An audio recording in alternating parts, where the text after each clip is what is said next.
지난 주말 뉴욕 증시를 수놓았던 뜨거운 종목과 인사이트를 확인해 봅니다. 이항용의 월가이드 시작합니다. MTN 이항용 전문위원 모셨습니다. 안녕하십니까? 네, 안녕하세요. 네, 안녕하십니까? 오늘은 하스탁 보기 전에 오늘 24일이잖아요. 그래서 그 나스닥 100 특별 재조정이 오늘로 예정이 되어 있다고 해서 이에 대해서 한번 의견 여쭤볼게요.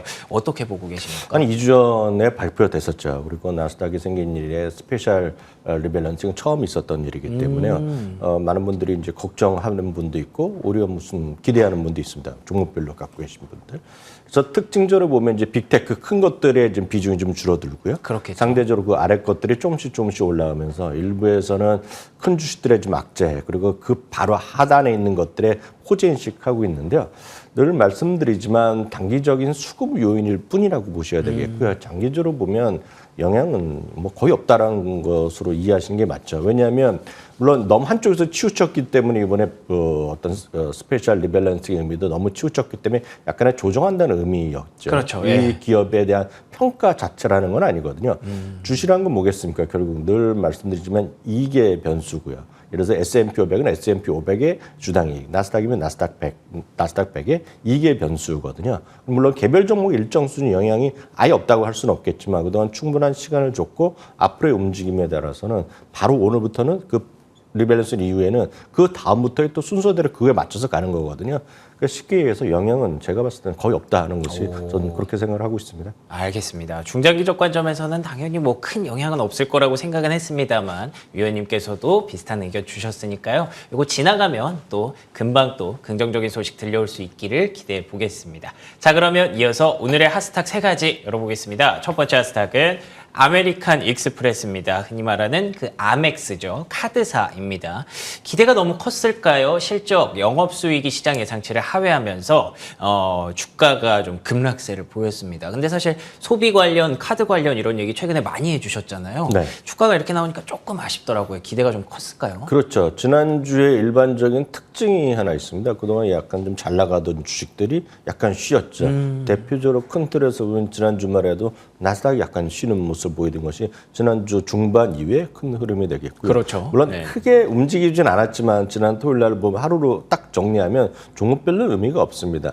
다우지수가 뭐 0.01% 올라갔지만 올라간 건 맞고요. 그렇게 되면 다우지수가 지금 6년, 7년 만에 처음으로 11연속 올라갔거든요. 맞습니다. 그러니까 그런 것 자체 의미 정도밖에 없다라고 보셔야 되겠습니다. 굳이 예를 들어서 3분기 지난 3개월 전에는 실적이 나오면 뭐든지 긍정적으로 올려던 시대였는데 그 당시엔 주가가 좀 재미없던 시기고요. 지금은 주가가 상당히 좀 반등하던 시기다 보니까 뭐라도 흠을 잡는 그런 분위기가 그러게요. 예. 시장에서의 일반적인 전 특징이라고 보고 있고 오늘 소개드릴 주식들도 아마 거기서 예외는 없다라고 좀 보고 있는데요. 아메리칸 익스프레스는 마찬가지입니다. 전체적인 매출이 약간 생각보다 약간 덜 나왔거든요. 154억 8천만 달러 생각했는데 150억 달러 나왔고요. 이거 자체가 줄어든 게 아니거든요. 그렇지만 예상보다 약간 못 미쳤다라는 것이 일반적인 이번에 주가의 하락의 유연이었다라고 보셔야 되겠습니다.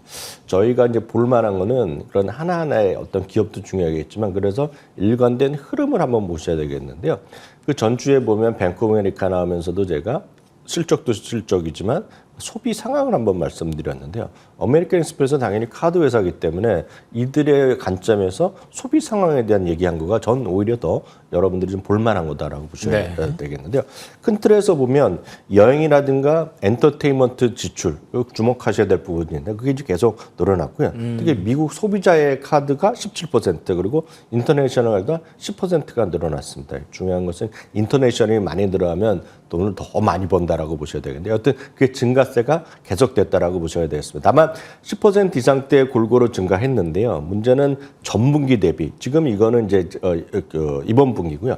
요 화면은 전분기입니다. 3개월 전에 똑같은 그림을 했는데요. 앞선 거랑 차이는 보면 앞선은 앞에 일자가 다 붙었습니다. 예. 10%였는데 지금 대부분이 20%대였잖아요. 3개월 전. 예. 그러니까 성장세가 약간 둔화됐다라는 것은 우리가 인정해야 되겠죠. 다만 전체적으로 좀 마이너스냐 플러스냐 보면 플러스는 유지했다. 그렇죠. 다만 예. 눈높이를 못 맞췄다. 그렇기 때문에 주가 좀 내려갔다라고 보셔야 되겠고요. 그렇군요. 일관되게 우리가 얘기할 수 있는 것은 제가 지난주에도 한번 말씀드렸는데 좀 미국에서 지역은행 중심으로 소형은행은 좀 연체율이 늘어나고 있다고 했고 7%대 연체율 얘기가 나오고 있습니다. 그러니까 스몰 뱅크의 입장에서 보면 그렇지만 이 아메리칸 익스프레스도 지금 30일 이상의 연체율이 지금 1.2%라서 그나마 조금씩 늘어난 건 사실입니다. 그렇긴 하네요. 이거에 대한 네. 경고의 목소리는 분명히 있다라고 일단 이해하시면 되겠습니다. 알겠습니다. 지금까지 기대하고 긍정적으로 해석했던 부분들이 살짝 좀 줄어든 건 사실입니다. 그리고 또 연체율도 조금씩 늘어나고 있기 때문에 부담 요인도 조금씩 얘기가 나오고 있는데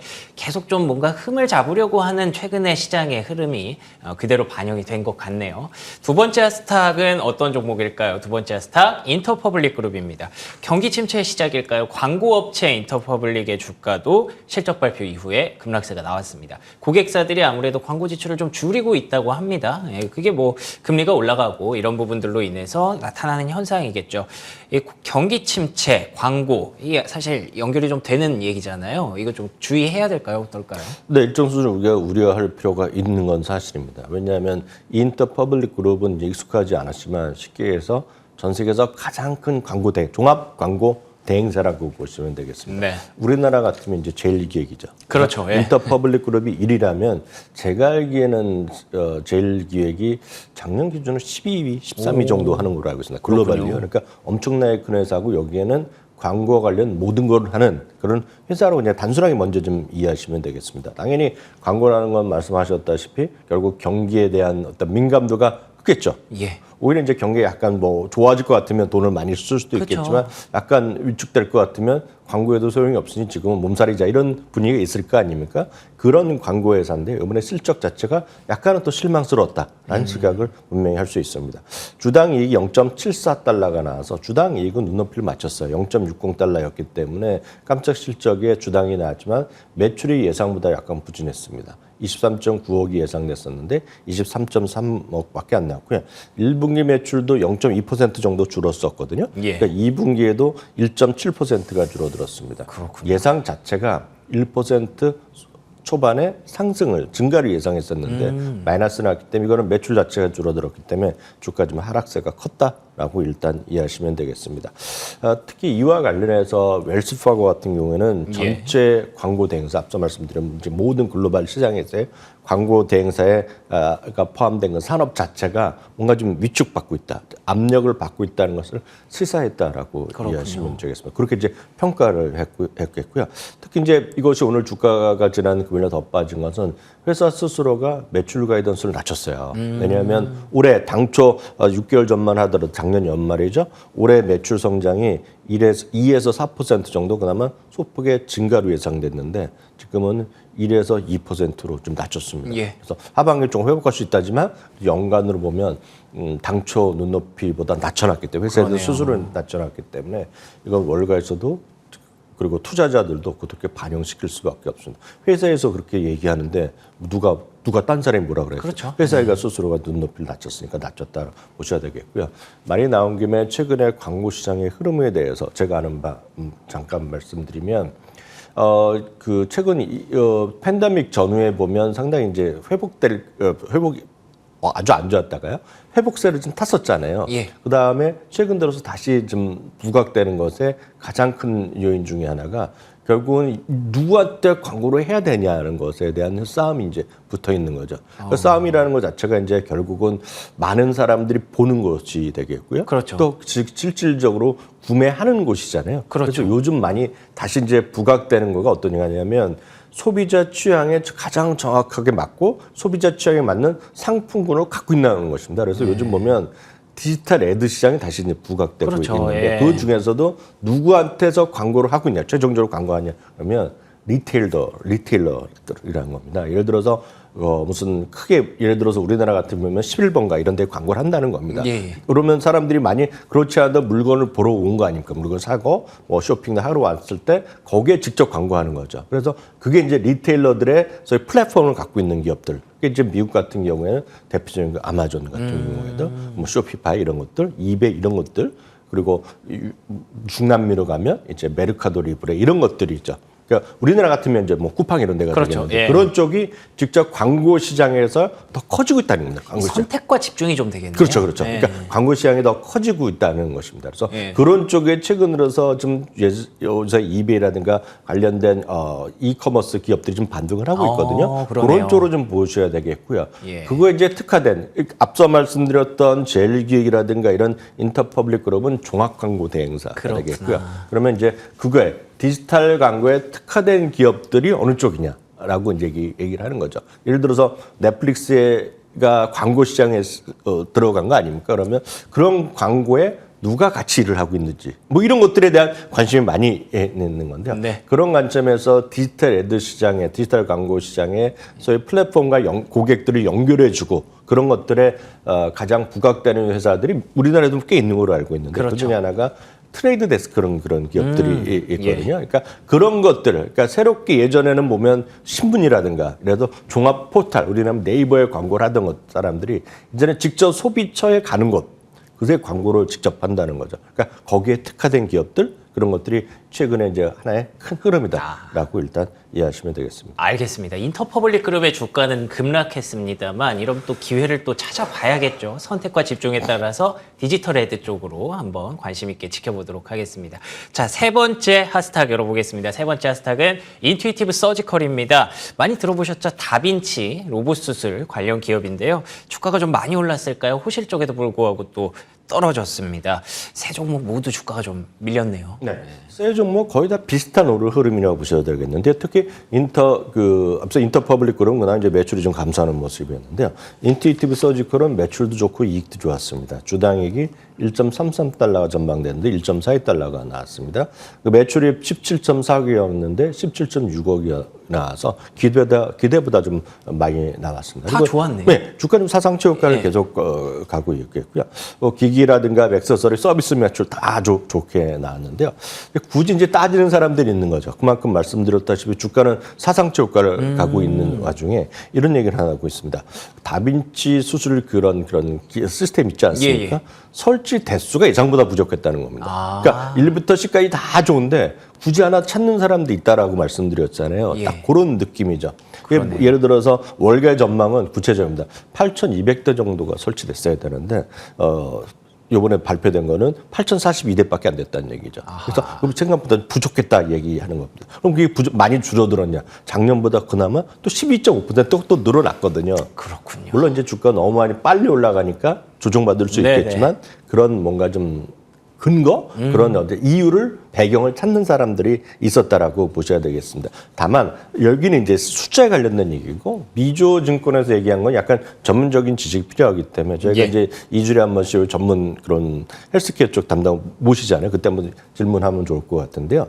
그 체중 감량이 상당히 요즘 비만 때문에 이슈잖아요. 그래서 아마 아시는 분 계시겠지만 일라일리라든가 노보노보디스크가 이제 대표적인 그런 기업들로 아마 특히 일라일리의 주가의 급상승에는 그런 요인 중에 하나 있거든요. 예. 근데 이제 그런 비만에 대한 그런 약이나 이런 것들이 나오니까 전 이분 저도 처음 알게 된 건데 체중 감량을 위한 수술이 꽤 있다는 겁니다, 지금요. 그래요? 저는 그런 뉴스 가끔 좀 봤죠. 그 미국에서 드라마 이런 거 많이 봤지만 수술로 진짜 되나요, 그게?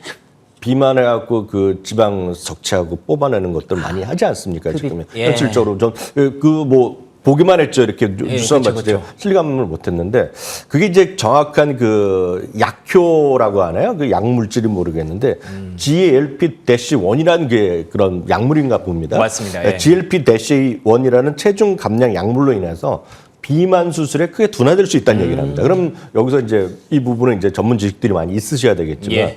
얼마 돈이 되느냐는 건데요. 지금 미국에서요 비만 수술이 연간 20만 건이 있다고 합니다. 20만 건인데 인투이티브 관련 수익이 여기서 한 4억 달러 정도 나온다고 합니다. 그러니까 이것이 이거 약 먹고 주사 맞으면 되는데 굳이 수술? 이럴 수 있잖아요. 예, 그쵸. 거기서 약간 마이너스는 있다. 라는 주장도 있다. 누가 있다? 미주어 증권이 했다는 것도 혹시 주주분께서는 참고하시면 되겠습니다. 알겠습니다. 여러 가지 이유를 계속 찾아다녀야 했네요. 지난 금요일에 전체적인 장세 분위기를 알 수 있었던 내용이었고요.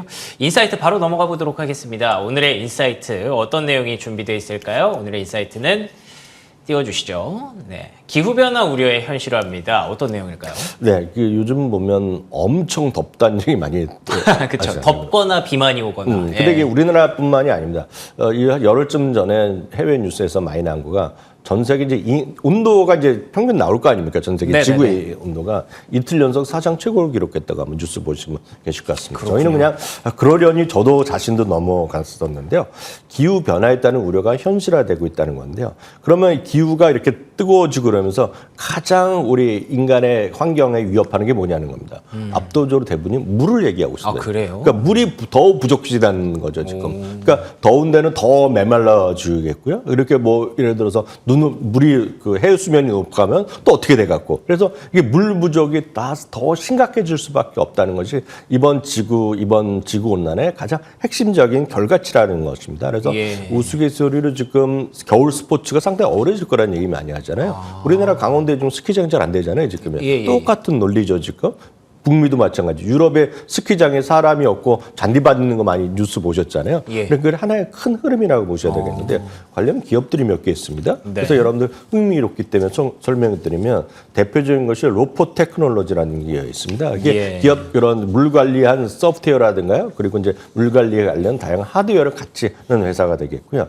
또 하나가 에코랩이라는 게 있습니다. 이건 대표적으로 뭐 많이들 이거 관심 있으시면 아시던 기업들인데요. 이런 것들이 대표적인 수자원 관리 회사들이거든요. 그러니까 이런 쪽은 이제 관심 갖고 좀 스타디해 보실 분은 보시면 좋을 것 같고요. 예. 가장 이런 것들이 약간 쉽지 않기 때문에 어렵죠. 오히려 물 관리하는 그런 소프트웨어나 하드웨어 그리고 그런 개발 이런 관련된 모든 회사를 다루는 하나에 할 수 있는 ETF가 있습니다. 여기에도 4라는 ETF가 있고 인베스코 회사에서 하는 건데요. 여기 보시는 종목들도 하나씩 저희가 보유 정보 소개해드렸으니까요. 하나하나 여러분 찾아보시면서 스터디 해보셔도 좋을 것 같습니다.